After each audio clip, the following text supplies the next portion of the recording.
ओम शांति। आज 1 जनवरी 2023 और आज नए साल की ओर हम कदम बढ़ा रहे हैं। सर्वप्रथम सभी भाई बहनों को नए साल की बहुत बहुत हार्दिक शुभकामनाएं, मुबारकें, बधाइयां। नया साल अर्थात एक नया विश्वास, नया उमंग, उत्साह और नई प्रेरणाओं के साथ हर कदम आगे बढ़ाना ये शुभ संदेश लेकर आती है। पिछले साल में अनेक खट्टी मीठी बातें हुई है, खट्टे मीठे अनुभव हुए हैं, कई उतार चढ़ाव हमने पार किए, लेकिन इस साल अब हम नए विश्वास के साथ आगे बढ़ेंगे। ये नया विश्वास और दृढ़ संकल्प परिवर्तन के अवश्य हो। परिवर्तन कौन सा? एक शुभ परिवर्तन। और सबसे पहला परिवर्तन हम आरंभ करें स्वयं से। आज के मधुर महावाक्य में परमात्मा ने हम बच्चों को जो शिक्षाएं दी है वो यही कहा कि सभी के अंदर एक नया उमंग, उत्साह है कि हम अपने जीवन के लक्ष्य और लक्षण को समान बनाएं। साकारी सो आकारी, आकारी सो निराकारी बाप समान बने। परंतु बाप दादा ने देखा कि इस लक्ष्य को प्राप्त करने में लक्षण कहीं न कहीं उसमें अंतर आ जाता है, और इस अंतर के कारण ही जिस तरह से लक्ष्य को पूरा करना चाहिए उस लक्ष्य को हम पूरा नहीं कर पा रहे हैं। उसके लिए विशेष एक कारण देखा, और वह कारण है कहीं न कहीं सूक्ष्म अभिमान का। देह अभिमान आ जाता है और उस देह अभिमान में सूक्ष्म रोग या अहंकार भी आ जाता है, जिस कारण से उस लक्ष्य और लक्षण में अंतर आ जाता है। तो आज की मुरली में बाबा ने हमें यही शिक्षा दी है कि बच्चे निरअहंकारिता को अपनाओ। जितना निरअहंकारी बनेंगे उतना निराकारी बाप समान बनना सहज हो जाएगा। दूसरी विधि बताई कि जब भी मैं शब्द का प्रयोग करूं तो मैं कहते ही ये स्मृति जागृत हो कि मैं शुद्ध पवित्र आत्मा हूं। और जब ये अंदर में निश्चित करेंगे कि मैं शुद्ध पवित्र आत्मा हूं तो वो देह अहंकार वाला मैं समाप्त हो जाएगा और आत्मा के अनादि गुण स्वतः जागृत हो जाएंगे। बाबा कहे ये मैं शब्द ही उड़ाने वाला भी है तो मैं शब्द ही गिराने वाला भी है, तो क्यों न हम उड़ाने वाले मैं शब्द का प्रयोग अधिक करें। और तीसरी बात बहुत सुंदर बाबा ने बताई है कि बच्चे, निर्माणता महानता की निशानी है। जितना आप निर्माण बन जाएंगे वृत्ति में, दृष्टि में, हर कर्म में, व्यवहार में, भावनाओं में, जितना निर्माणता को अपनाएंगे उतना ये देह अहंकार वाला मैं सदा के लिए समाप्त हो जाएगा और निर्माणता हमें महानता के शिखर पर ले जाएगी। उसके बाद विशेष ये हुई स्व पुरुषार्थ की बातें, लेकिन साथ ही साथ बाबा ने सेवा के लिए भी प्लान बनाया और बाबा ने कहा कि बच्चे, सेवा के भी प्लान बाबा देख रहे हैं बच्चे बहुत सुंदर सेवा के प्लान्स बना रहे हैं, लेकिन बाबा ने एक विधि बताई। बाबा ने कहा कोई भी इंसान सारा साल सेवा नहीं कर सकता है, न सारा साल तपस्या कर सकता है। तो क्यों ना ऐसे करें कि 2 महीना छोटे सेवा के प्लान्स बनाए, 2 महीना तपस्या के लिए बनाए और 2 महीना बड़े प्रोग्राम्स का प्लान बनाए और इस तरह से बैलेंस ले आए। जहां संतुलन होगा स्व पुरुषार्थ और सेवा में, वहां सफलता सहज प्राप्त होगी। साथ ही साथ दूसरी बाबा ने युक्ति बताई, अपना स्टेज बना करके तो काफी सेवा के कार्यक्रम कर लिए, लेकिन अब दूसरों की स्टेज पर हम सेवा के कार्यक्रम करें, अनेक आत्माओं को सहयोगी बनाएं, क्योंकि सहयोगी बनते बनते वो सहज योगी भी बन ही जाएंगे। तो इसीलिए बाबा ने आज बहुत सुंदर एक्शन प्लान दिया है स्व पुरुषार्थ और सेवा का। तो सुनते हैं बाबा के मधुर महावाक्य। ये अव्यक्त मधुर महावाक्य अव्यक्त बाप दादा ने 26 मार्च 1993 को सुनाए थे और आज की मुरली का शीर्षक है अव्यक्त वर्ष में लक्ष्य और लक्षण को समान बनाओ। आज निराकारी और आकारी बाप दादा सर्वश्रेष्ठ ब्राह्मण आत्माओं को आकार रूप से और साकार रूप से देख रहे हैं। बाबा के सामने दोनों सभाएं इमर्ज हो जाती है। जो साकार में सन्मुख आए हैं वो तो है ही है, लेकिन बाबा उन बच्चों को भी इमर्ज करते हैं जो आकारी स्वरूप से भी मधुबन को विशेष याद करते हैं, बाबा को याद करते हैं। तो बाबा उन बच्चों को भी आकारी स्वरूप से देखते हैं। साकार रूप वाली आप सभी आत्माएं भी बाप के सन्मुख हो और आकारी रूपधारी बच्चे भी सन्मुख है।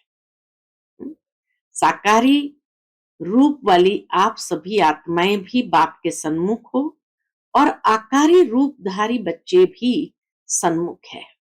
दोनों को बाप दादा देख हर्षित हो रहे हैं। सभी के दिल में एक ही संकल्प है। कौन सा संकल्प? उमंग है कि हम सभी बाप समान, साकारी सो आकारी और आकारी सो निराकारी बाप समान बने। यही उमंग, यही संकल्प है। बाप दादा सभी के इस लक्ष्य और लक्षण को देख रहे हैं कि जैसा लक्ष्य रखा है बाप समान बनने का, वैसा लक्षण है। तो क्या दिखाई दिया? मेजॉरिटी का लक्ष्य बहुत अच्छा दृढ़ है, लेकिन लक्षण कभी दृढ़ है कभी साधारण है। लक्ष्य और लक्षण में समानता आना यह निशानी है समान बनने की। बाप समान बनना है तो लक्ष्य और लक्षण में समानता जितनी है उतना बाप समान बनना भी सहज है। लक्ष्य धारण करने में 99% भी कोई है। कोई बच्चे बाबा कहे लक्ष्य धारण करने में 99% भी है, बाकी नंबरवार है। लेकिन सदा सहज और नेचुरल नेचर में लक्ष्य धारण करने में कहां तक है?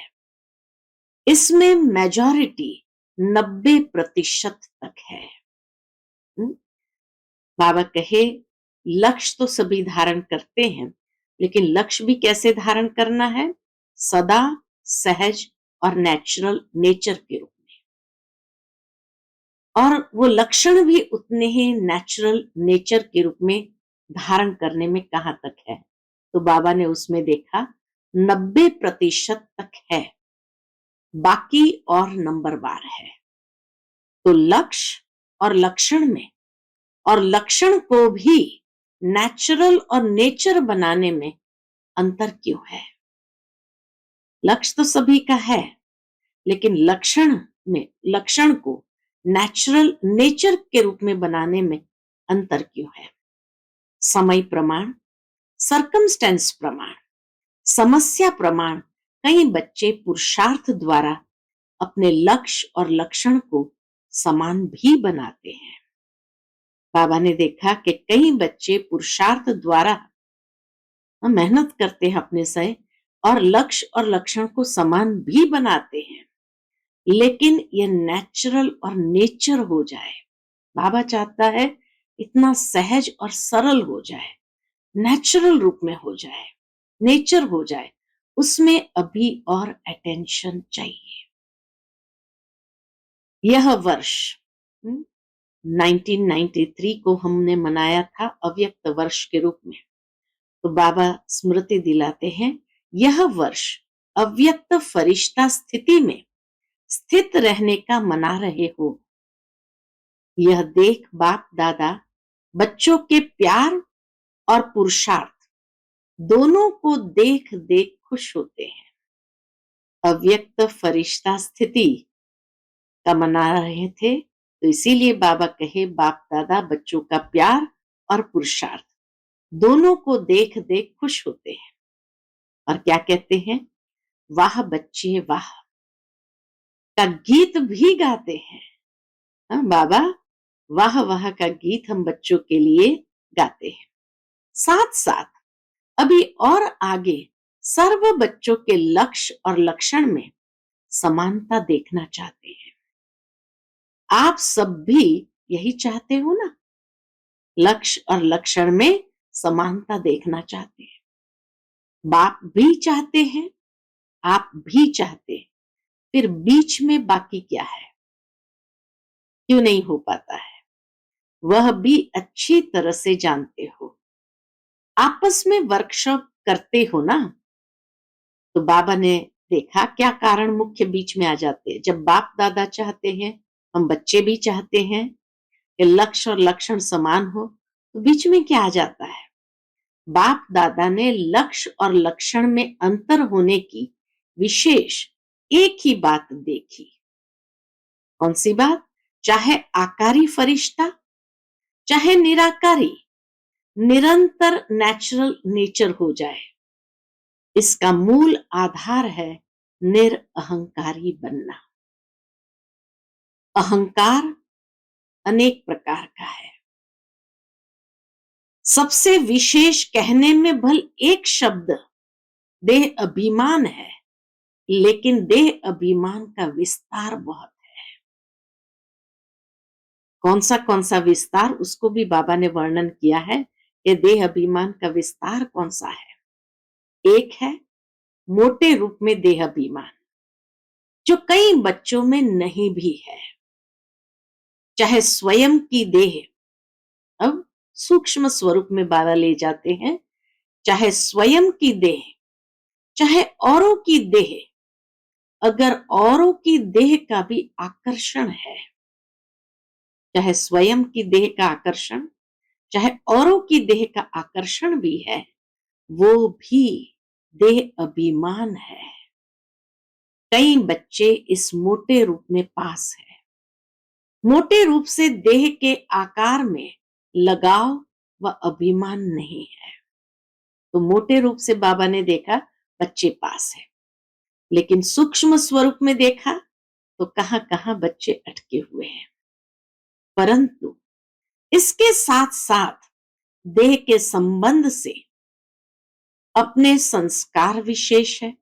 कोई ऐसे विशेष संस्कार है, बुद्धि विशेष है, गुण विशेष है, कोई कलाएं विशेष है, कोई शक्ति विशेष है, उसका अभिमान। बच्चे कहाँ अटक जाते सूक्ष्म अभिमान में? तो बाबा कहे कोई विशेष संस्कार है, बुद्धि विशेष है, गुण विशेष है, कलाएं विशेष है, शक्ति विशेष है, उसका अभिमान अर्थात अहंकार, नशा या रोग। अभिमान किसको कहा बाबा ने? जहां ये विशेषता का अहंकार, नशा या रोग ये सूक्ष्म देह अभिमान है। अगर इन सूक्ष्म अभिमान में से कोई भी अभिमान है तो न आकारी फरिश्ता नेचुरल निरंतर बन सकते हैं, न निराकारी बन सकते हैं, क्योंकि आकारी फरिश्ते में भी देह अभिमान नहीं है। क्योंकि बाबा कहे आकारी फरिश्ते में भी देह भान नहीं है, डबल लाइट है।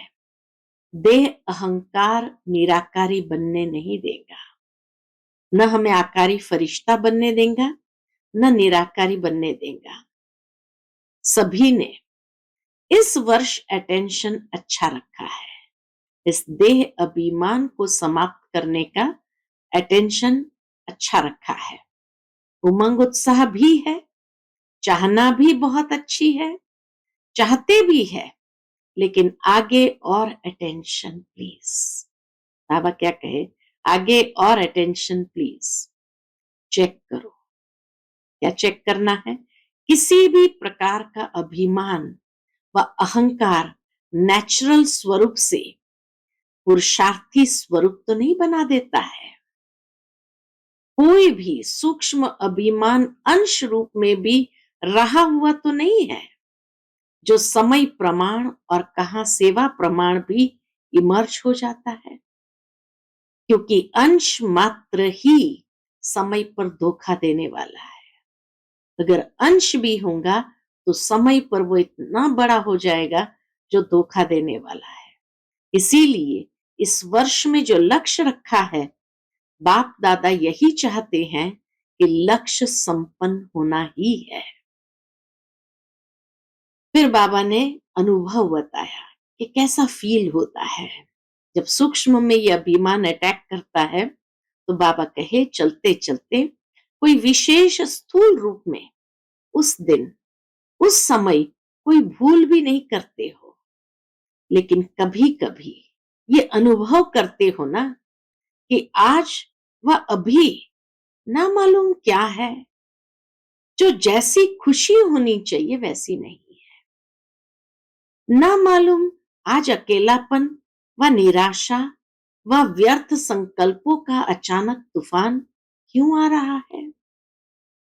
अमृत वेला भी किया। बाबा कहे जब स्वयं को देखते हैं, अमृत वेला भी किया, क्लास भी किया, सेवा भी की, जॉब भी किया, परंतु ये क्यों हो रहा है? क्या हो रहा है? व्यर्थ संकल्पों का अचानक तूफान, अकेलापन, निराशा, खुशी नहीं, ये क्यों हो रहा है? कारण क्या होता है?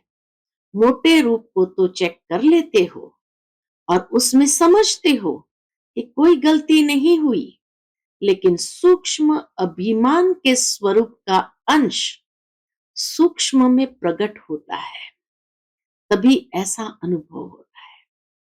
तो जब भी खुशी गायब हो, निराशा आए या अकेलापन महसूस हो, अच्छा नहीं लगे, तो इसका मतलब है सूक्ष्म अभिमान के स्वरूप का अंश सूक्ष्म में प्रकट होता है। इसलिए कोई भी काम में दिल नहीं लगेगी, वैराग्य, उदास उदास फील होगा।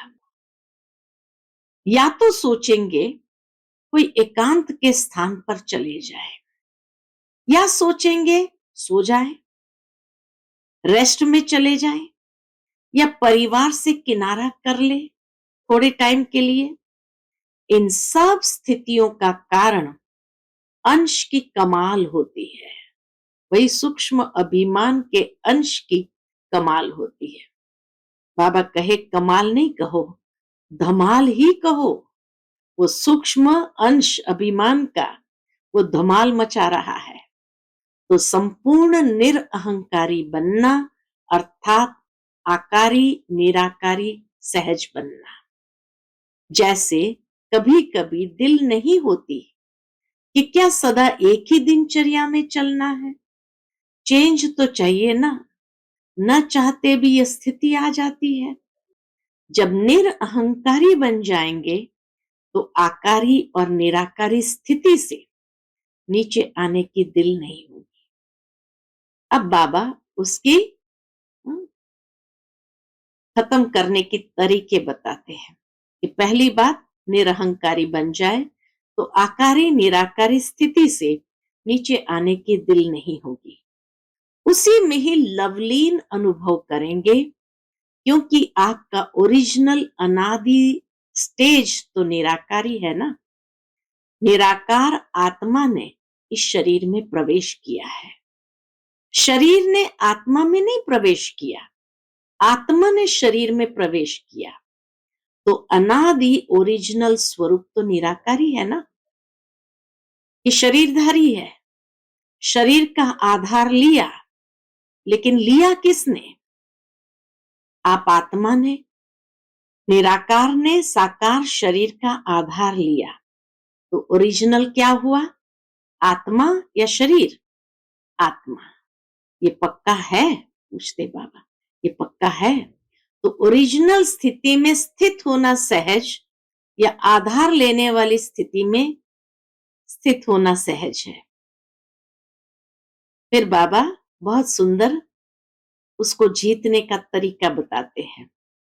अहंकार आने का दरवाजा एक शब्द है, वो कौन सा? मैं। तो यह अभ्यास करो। कौन सा अभ्यास करना है? जब भी मैं शब्द आता है तो ओरिजिनल स्वरूप सामने लाओ। मैं कौन? मैं आत्मा या फलाने फलाने? मैं आत्मा या फलाना फलाने? औरों को ज्ञान देते हो ना, मैं शब्द ही उड़ाने वाला है, मैं शब्द ही नीचे ले आने वाला है। मैं कहने से ओरिजिनल निराकार स्वरूप याद आ जाए। तो जब भी मैं शब्द इमर्ज हो तो बाबा कहे मैं कहने से ओरिजिनल निराकार स्वरूप याद आ जाए, ये नेचुरल हो जाए। तो ये पहला पाठ सहज है ना, सूक्ष्म अभिमान को जीतने का सहज पाठ बाबा ने पढ़ा दिया। तो इसी को चेक करो, आदत डालो। मैं सोचा और निराकारी स्वरूप स्मृति में आ जाए। कितनी बार मैं शब्द कहते हो? मैंने ये कहा, मैं यह करूंगी, मैं यह सोचती हूं। अनेक बार मैं शब्द यूज करते हो। तो सहज विधि, विधि बाबा बताते अहंकार को सूक्ष्म अंश से भी जीतने की।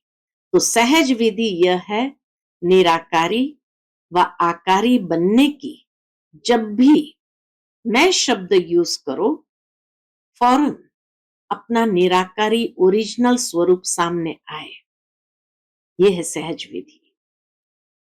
ये निराकारी व आकारी बनने की सहज विधि क्या है? कि जब भी मैं शब्द यूज करो, फौरन अपना निराकारी ओरिजिनल स्वरूप सामने आए।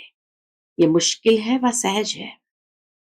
फिर तो लक्ष्य और लक्षण समान हुआ ही पड़ा है। इतनी सहज विधि बाबा नेचुरल रूप में बता देते हैं कि उसमें जैसे कोई डिफिकल्टी है ही नहीं। कि जब भी मैं शब्द यूज करो, फौरन अपना निराकारी ओरिजिनल स्वरूप सामने आए। ये मुश्किल है या सहज है? फिर तो लक्ष्य और लक्षण समान हुआ ही पड़ा है। सिर्फ ये युक्ति निरहंकारी बनाने का सहज साधन अपनाकर देखो। अब अगर ट्राई करो, यह देह भान का मैं समाप्त हो जाए, क्योंकि मैं शब्द ही देह अहंकार में लाता है। और अगर मैं निराकारी आत्मा स्वरूप हूं, यह स्मृति में लाएंगे तो यह मैं शब्द ही देह भान से परे ले जाएगा। ठीक है ना? सारे दिन में 25-30 बार तो जरूर कहते होंगे। मैं शब्द का प्रयोग बाबा कहे सारे दिन में 25-30 बार तो जरूर कहते होंगे। बोलते नहीं हो तो सोचते तो होंगे, मैं यह करूंगी, मुझे यह करना है। प्लान भी बनाते हो तो सोचते हो ना। तो इतनी बार का अभ्यास आत्म स्वरूप की स्मृति क्या बना देगी? निराकारी। इतनी बार का अभ्यास हमने किया कि मैं निराकारी स्वरूप आत्मा हूं, तो क्या बना देंगे? निराकारी। निराकारी बन आकारी फरिश्ता बन कार्य किया और फिर निराकारी। हाँ? निराकारी बन, आकारी फरिश्ता बन कार्य किया और फिर निराकारी। कर्म संबंध के स्वरूप से संबंध में आओ, संबंध को बंधन में नहीं लाओ। देह अभिमान में आकर कर्म करेंगे तो बंधन बनेगा। तो बाबा कहे कर्मेंद्रिय के संबंध में आकर के उस निराकारी स्वरूप से कर्म के संबंध में आओ तो बंधन नहीं बनेगा। देह अभिमान में आना अर्थात कर्म बंधन में आना, देह संबंध में आना अर्थात कर्म संबंध में आना। खाली देह के संबंध में आकर कर्मेंद्रिय का प्रयोग मैं निराकारी स्वरूप आत्मा बनकर करते हैं तो बाबा कहे उसको कहेंगे कर्म संबंध, तो बंधन नहीं बनेगा। दोनों में अंतर है, कर्म बंधन और कर्म संबंध। देह का आधार लेना और देह के वश होना दोनों में अंतर है।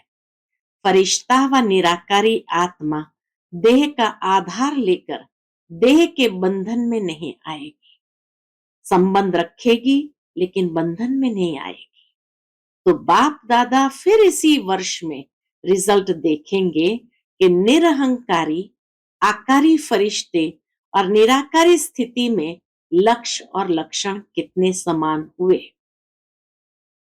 फिर तीसरा तरीका बाबा बताते, तीसरी विधि बताते। पहली बताई निरहंकारी बनो, दूसरी विधि बताई मैं शब्द का प्रयोग करूं तो मैं निराकारी आत्मा हूं, कर्मेंद्रिय के संबंध में आकर मालिक बनकर कर्म करती हूं और फिर न्यारी हो जाओ। तीसरी विधि बाबा बताते हैं महानता की निशानी है निर्माणता। निर्माण बन जाओ, जितना निर्माण उतना सबके दिल में महान स्वतः ही बनेंगे। बिना निर्माणता के सर्व के मास्टर सुखदाता नहीं बन सकते। निर्माणता निरअहंकारी सहज बनाती है। निर्माणता निरअहंकारी सहज बनाती है। निर्माणता का बीज महानता का फल स्वतः ही प्राप्त कराता है। निर्माणता सबके दिल में दुआएं प्राप्त कराने का सहज साधन है। निर्माणता निरहंकारी बना देती, निर्माणता का बीज महानता का फल स्वतः प्राप्त कराती, निर्माणता सबके दिल में दुआएं प्राप्त कराने का सहज साधन है। फिर निर्माणता सबके मन में निर्माण आत्मा के प्रति सहज प्यार का स्थान बना देती है। जो निर्माण होगा उसके प्रति सबके दिल में प्यार होगा। निर्माणता महिमा योग्य स्वतः ही बनाती है। तो निरहंकारी बनने की विशेष निशानी है निर्माणता। कहां कहां निर्माणता चाहिए? बाबा कहे वृत्ति में भी निर्माणता, दृष्टि में भी निर्माणता, वाणी में भी निर्माणता, संबंध संपर्क में भी निर्माणता। चारों ही बातों में वृत्ति, दृष्टि, वाणी और संबंध संपर्क। ऐसे नहीं कि मेरी वृत्ति में नहीं था लेकिन बोल निकल गया, नहीं। जो वृत्ति होगी वह दृष्टि होगी, जो दृष्टि होगी वो वाणी होगी और जो वाणी होगी वही संबंध संपर्क में आएगा। चारों में ही चाहिए। 3 में है, 1 में नहीं है तो भी अहंकार आने की मार्जिन है। इसको कहा जाता है फरिश्ता। चारों ही चीजों में न्यारा है, उसको कहा जाता है फरिश्ता। तो समझा बाप दादा क्या चाहते हैं और आप क्या चाहते हो? चाहना दोनों की एक है, अभी करना भी एक करो। दोनों क्या कर्म भी एक हो जाए। अच्छा, फिर ये तो हुई स्व पुरुषार्थ की बात। अब बाबा आगे सेवा के नए नए प्लान बताते हैं। आगे सेवा के नए नए प्लान क्या बनाएंगे? कुछ बनाया है, कुछ बनाएंगे। चाहे यह वर्ष, चाहे आगे का वर्ष, जैसे और प्लान सोचते हो कि भाषण भी करेंगे, संबंध संपर्क भी बढ़ाएंगे, बड़े प्रोग्राम भी करेंगे, छोटे प्रोग्राम भी करेंगे, ये तो सोचते ही हो। लेकिन वर्तमान समय के गति प्रमाण अभी सेवा की भी फास्ट गति चाहिए। वो कैसे होगी? वाणी द्वारा, संबंध संपर्क द्वारा तो सेवा कर ही रहे हो, मनसा सेवा भी करते हो, लेकिन अभी चाहिए थोड़े समय में सेवा की सफलता ज्यादा हो। थोड़े समय में ही सेवा की सफलता ज्यादा हो। सफलता अर्थात रिजल्ट। उसकी विधि है कि वाणी के साथ साथ पहले अपनी स्थिति और स्थान के वाइब्रेशन पावरफुल बनाओ। तो फास्ट गति की सेवा करनी है तो उसकी विधि बाबा ने बताई। वाणी के साथ साथ पहले अपनी स्थिति और स्थान के वाइब्रेशन पावरफुल बनाओ। जैसे आपके जड़ चित्र क्या सेवा कर रहे हैं, वाइब्रेशन द्वारा कितने भक्तों को प्रसन्न करते हैं। डबल विदेशियों ने मंदिर देखे हैं, आपके ही तो मंदिर है ना, कि सिर्फ भारत वालों के मंदिर है। आपके चित्र सेवा कर रहे हैं ना। तो वाणी द्वारा भल करो, लेकिन अभी ऐसी प्लानिंग करो, वाणी के साथ साथ वाइब्रेशन की ऐसी विधि बनाओ जो वाणी और वाइब्रेशन डबल काम करे। वाइब्रेशन बहुत काल रहता है, वाइब्रेशन का प्रभाव बहुत काल रहता है। वाणी से सुना हुआ कभी कभी कईयों को भूल भी जाता है, लेकिन वाइब्रेशन की छाप ज्यादा समय चलती है। जैसे आप लोग अपने जीवन में अनुभवी हो कि कोई का उल्टा वाइब्रेशन, बाबा मिसाल भी कितना अच्छा देते। मान लो किसी का उल्टा वाइब्रेशन किसी ने सुना दिया किसी के बारे में, तो वो वाइब्रेशन अगर आपके मन में या बुद्धि में बैठ जाता है तो उल्टा कितना समय चलता है। वाइब्रेशन अंदर बैठ जाता है ना, और बोल तो उसी समय भूल जाएगा, लेकिन वाइब्रेशन के रूप में मन और बुद्धि में छाप लग जाती है। और कितना समय उसी वाइब्रेशन के वश उस व्यक्ति से व्यवहार में आते हो, हा? उसी वाइब्रेशन के आधार से कितना समय उस व्यक्ति के साथ व्यवहार में आते हो, चाहे उल्टा हो चाहे सुलटा हो, लेकिन वाइब्रेशन मुश्किल से मिटता है। लेकिन तो बाबा भी सेवा के प्लान में और एडिशन क्या करवाते हैं, लेकिन ये रूहानी वाइब्रेशन फैलाने के लिए पहले अपने मन में, बुद्धि में व्यर्थ वाइब्रेशन समाप्त करेंगे, तब रूहानी वाइब्रेशन फैला सकेंगे। तो रूहानी वाइब्रेशन के लिए मन बुद्धि से व्यर्थ वाइब्रेशन को समाप्त करना है, तभी बाबा कहे ये रूहानी वाइब्रेशन फैला सकेंगे। किसी के भी प्रति अगर व्यर्थ वाइब्रेशन धारण किए हुए हैं तो रूहानी वाइब्रेशन नहीं फैला सकते। अंदर में थोड़ा भी व्यर्थ वाइब्रेशन होगा किसी के लिए भी, तो रूहानी वाइब्रेशन नहीं फैला सकते। व्यर्थ वाइब्रेशन रूहानी वाइब्रेशन के आगे एक दीवार बन जाती है। चाहे सूर्य कितना भी प्रकाशमय हो, अगर सामने दीवार आ गई, बादल आ गए, तो सूर्य के प्रकाश को प्रज्वलित होने नहीं देते। दीवार खड़ी है तो घर के अंदर सूर्य का प्रकाश नहीं आ सकता। जो पक्का वाइब्रेशन है वो है दीवार, और जो हल्के वाइब्रेशन है वो है हल्के बादल या काले बादल। तो रूहानी वाइब्रेशन को आत्माओं तक पहुंचने नहीं देंगे। इसीलिए ये व्यर्थ के वाइब्रेशन को क्या करना है, समाप्त करना है। दीवार को और बादलों को समाप्त करना है। बाबा फिर मिसाल देते हैं, जैसे सागर में कोई जाल डालकर अनेक चीजों को एक ही बार इकट्ठा कर देते हैं, या कहां भी अपनी जाल फैलाकर एक समय पर अनेकों को अपना बना लेते हैं। तो वाइब्रेशन एक ही समय पर अनेक आत्माओं को आकर्षित कर सकते हैं। वाइब्रेशन ऐसी चीज है जो एक ही समय पर अनेक आत्माओं को अपने तरफ आकर्षित कर सकते हैं। वाइब्रेशन वायुमंडल बनाते हैं, तो आगे की सेवा में वृत्ति द्वारा रूहानी वाइब्रेशन के साथ साथ सेवा करो, तभी फास्ट होगी। वाइब्रेशन और वायुमंडल के साथ साथ वाणी की भी सेवा करेंगे तो एक ही समय पर वाइब्रेशन और वायुमंडल के साथ साथ वाणी की भी सेवा करेंगे तो एक ही समय पर अनेक आत्माओं का कल्याण कर सकते हैं। बाकी प्रोग्राम्स के लिए आगे भी बनी बनाई स्टेज का प्रयोग और ज्यादा करो। बाबा कहे अपनी स्टेज बनाओ, मेहनत करो, उसके बदले बनी बनाई स्टेज का प्रयोग करो, ज्यादा यूज करो, उसको और बढ़ाओ। संपर्क वालों द्वारा या सहयोग लेकर इस सेवा की वृद्धि को प्राप्त कर सकते हैं।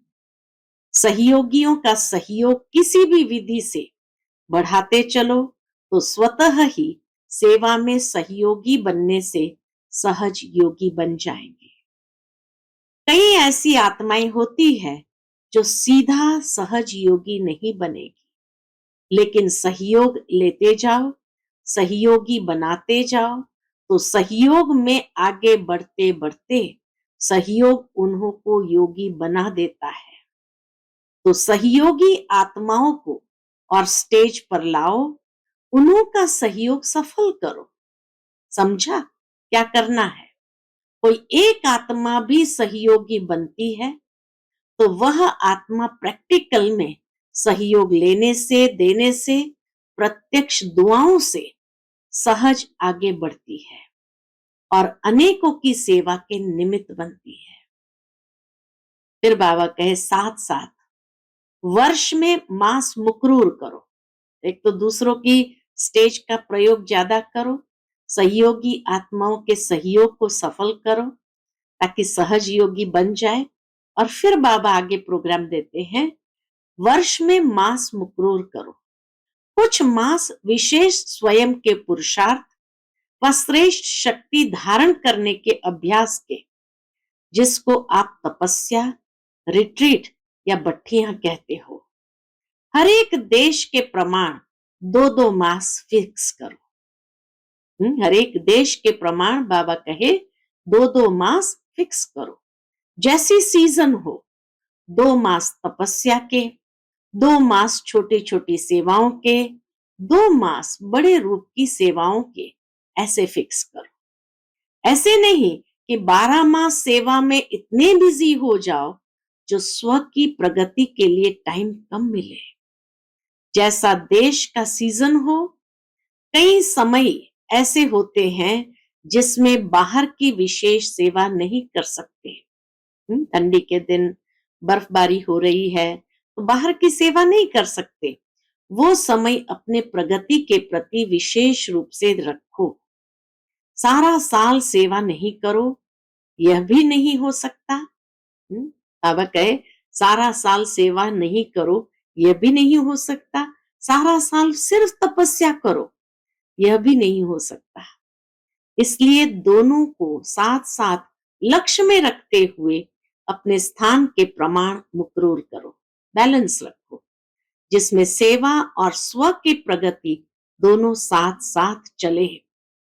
अच्छा, इस वर्ष की सीजन की समाप्ति बाबा कहे, ये 1993 के सीजन की लास्ट मुरली थी, इसीलिए बाबा ने स्व पुरुषार्थ और सेवा का जैसे विशेष सारा प्लान बता दिया, आगे क्या करना है।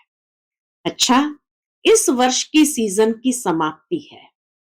समाप्ति में क्या किया जाता है? समाप्ति में एक तो समारोह किया जाता है, एक तो समारोह किया जाता है और दूसरा आध्यात्मिक बातों में स्वाहा किया जाता है। जब समाप्ति समारोह कहीं होता है तो यज्ञ रचते हैं और स्वाहा किया जाता है। तो एक तो समारोह सेलिब्रेशन, दूसरा स्वाहा। तो अभी स्वाहा क्या करेंगे? एक बात विशेष मन बुद्धि से स्वाहा करो, वाणी से नहीं, सिर्फ पढ़ लिया वह नहीं, मन बुद्धि से स्वाहा करो। फिर देखो स्व और सेवा में तीव्र गति कैसे होती है। तो आज की लहर है, किसी भी आत्मा के प्रति व्यर्थ वाइब्रेशन को स्वाहा करो।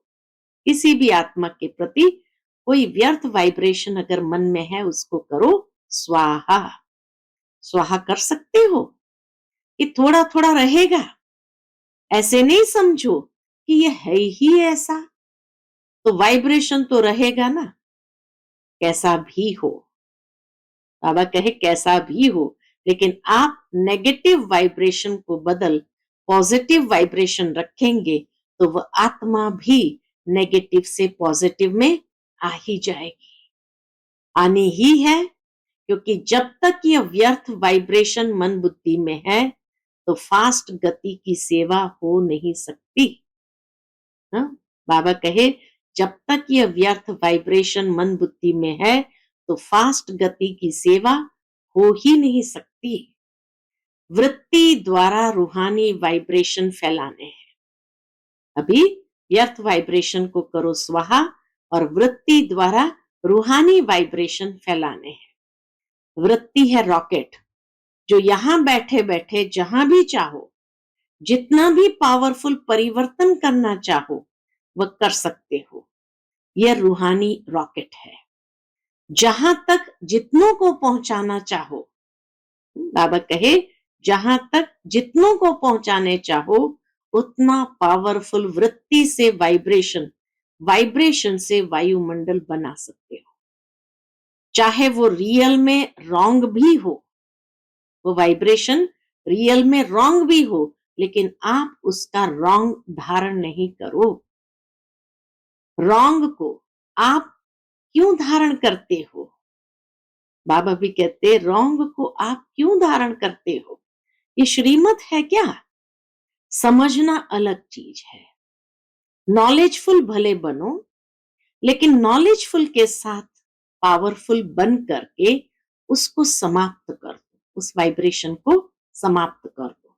समझना अलग चीज है, समाना अलग चीज है, समाप्त करना और अलग चीज है। बल समझते हो ये रॉन्ग है, ये राइट है, ये ऐसा है, लेकिन अंदर में वह समाओ नहीं। समाना आता है, समाप्त करना नहीं आता है। ज्ञान अर्थात समझ, लेकिन समझदार उसको कहा जाता है जिसको समझना भी आता है। बाबा कहे समझदार उसको कहा जाता है जिसको समझना भी आता हो और मिटाना भी आता हो, परिवर्तन करना भी आता हो, उसको कहेंगे समझदार। अच्छा, इस वर्ष में मन और बुद्धि को बिल्कुल व्यर्थ से फ्री कर दो। ये बाबा ने एक्शन प्लान दे दिया कि इस वर्ष मन और बुद्धि को बिल्कुल व्यर्थ से फ्री करो। यही फास्ट गति से साधारण गति में ले आती है। इसलिए ये समाप्ति समारोह करो, अर्थात स्वाहा करो, बिल्कुल क्लीन। कैसा भी है लेकिन क्षमा करो। शुभ भावना शुभ कामना की वृत्ति से शुभ वाइब्रेशन धारण करो, क्योंकि लास्ट में आगे बढ़ते हुए यही वृत्ति वाइब्रेशन आपकी सेवा बढ़ाएगी। तब जल्दी से जल्दी कम से कम 9 लाख बना सकेंगे। समझा क्या स्वाहा करना है? व्यर्थ वृत्ति व्यर्थ वाइब्रेशन स्वाहा। फिर देखो नेचुरल योगी और नेचर में फरिश्ता बने ही हुए हो। इस अनुभव पर रिट्रीट करो। बाबा कहे इस अनुभव पर रिट्रीट करो, वर्कशॉप करो। कैसा होगा? नहीं, ऐसे होगा। अच्छा, सदा स्वयं को बार बार ओरिजिनल स्वरूप मैं निराकारी हूं, ऐसे निश्चय और नशे में उड़ने वाले सदा निर्माणता द्वारा महानता की प्राप्ति के अनुभवी आत्माएं ऐसे निर्माण, सदा महान और सदा आकारी निराकारी स्थिति को नेचर और नेचुरल बनाने वाले सर्वश्रेष्ठ आत्माओं को बाप दादा का बहुत बहुत बहुत याद, प्यार और नमस्ते। हम सब रूहानी बच्चों की रूहानी माता पिता बाप दादा को याद, प्यार, गुड मॉर्निंग और नमस्ते।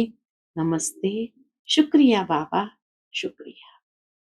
आज का बाप दादा का मधुर वरदान है, इस मर्जीवा जीवन में सदा संतुष्ट रहने वाले इच्छा मात्रम अविद्या भव। इस मर्जीवा जीवन में सदा संतुष्ट रहने वाले इच्छा मात्रम अविद्या भव। आप बच्चे मर्जीवा बने ही हो सदा संतुष्ट रहने के लिए। जहां संतुष्टता है वहां सर्व गुण और सर्व शक्तियां हैं, क्योंकि रचयिता को अपना बना लिया तो बाप मिला, सब कुछ मिला। सर्व इच्छाएं इकट्ठी करो, उनसे भी पदम गुना ज्यादा मिला।